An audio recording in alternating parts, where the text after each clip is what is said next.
दोस्तों, अब हम बताते हैं बुंदेलखंड के लोक देवता कारसदेव के बारे में। कारसदेव की पूजा पशु रक्षा के साथ साथ झाड़ फूंक के लिए भी की जाती है। मैकासुर की तरह ही इनकी पूजा की जाती है और स्थान ऊंचे से टीले पर बना होता है। कारसदेव की ऐतिहासिक व्यक्तित्व माना गया है। ये है वंशी राजाओं की परंपरा के स्वीकारे गए हैं। इनकी पूजा के समय भी प्रसाद को वहीं पर समाप्त कर दिया जाता है। प्रसाद को घर नहीं ले जाया जाता। इनके प्रसाद में सफ़ेद ध्वज, नारियल आदि चढ़ाने का चलन है।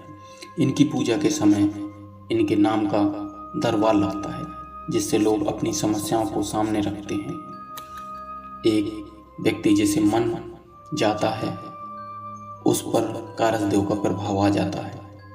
वह भक्तों की समस्याओं को सुनता है और झाड़ फूंक के द्वारा उनका निदान करता है।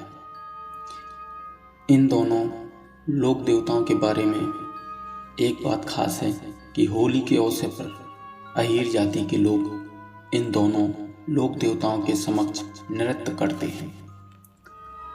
कारसदेव बाबा की एक बहुत ही पुरानी प्रचलित कथा है। कहते हैं एक बार की बात है कि जब कारसदेव 5 साल के थे, तब जंगल में अकेले खेल रहे थे। तभी उन्होंने देखा कि एक साधु महाराज समाधि लगाए हुए हैं और वो साधु महाराज स्वयं शंकर भगवान थे। बालक कारसदेव श्रद्धा से उनके पास जाकर बैठ गया। जब साधु महाराज की समाधि खुली तो साधु महाराज को उन्होंने प्रणाम किया और पूछा, बाबा मैं आपकी क्या सेवा कर सकता हूँ। साधु महाराज ने बालक कारसदेव को कमंडल देते हुए कहा कि हे बालक, जाओ और इस कमंडल में बिन ब्याही बकरी का दूध लेकर आओ। इसके बाद बालक कारसदेव ने श्रद्धापूर्वक कमंडल लेकर जंगल में एक बकरी चराने वाले गड़रिये के पास जाकर उससे दूध मांगने का प्रयास किया। गड़रिये से बिन ब्याही बकरी का थोड़ा दूध कमंडल में देने को कहा। गड़रिया ने बालक कारसदेव से कहा कि बालक बिन ब्याही बकरी कभी दूध नहीं देती। जिस बकरी ने बच्चे को जन्म ही न दिया हो, वह बकरी दूध कैसे दे सकती है। बालक ने कहा, मुझे बिन ब्याही बकरी का ही दूध चाहिए। तब गड़रिये ने इशारे में बताते हुए कहा, जा बालक, वो रही बिन ब्याही बकरी, अगर तुझे दूध दे दे तो तू निकाल लेना।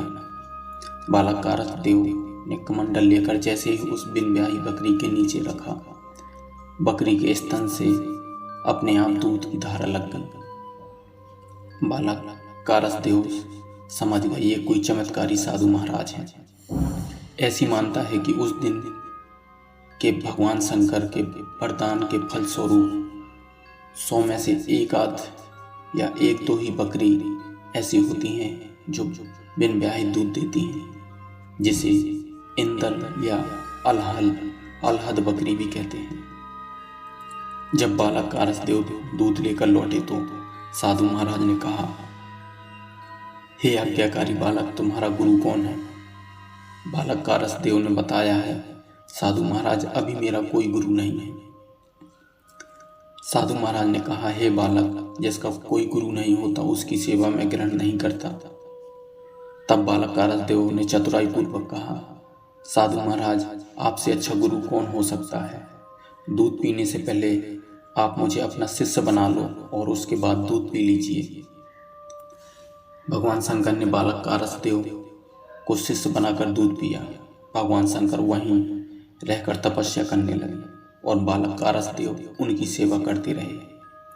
भगवान शंकर का जब तपस्या का समय पूरा हुआ, कारसदेव ने भगवान शंकर से प्रार्थना की, हे त्रिलोकीनाथ, भविष्य में आपकी तपस्या स्थान की पहचान बनाने के लिए आप इस सूखे और निर्जल स्थान पर हिमालय जैसी गंगा ना सही, प्यास बुझाने वाली गंगा तो बहा दो।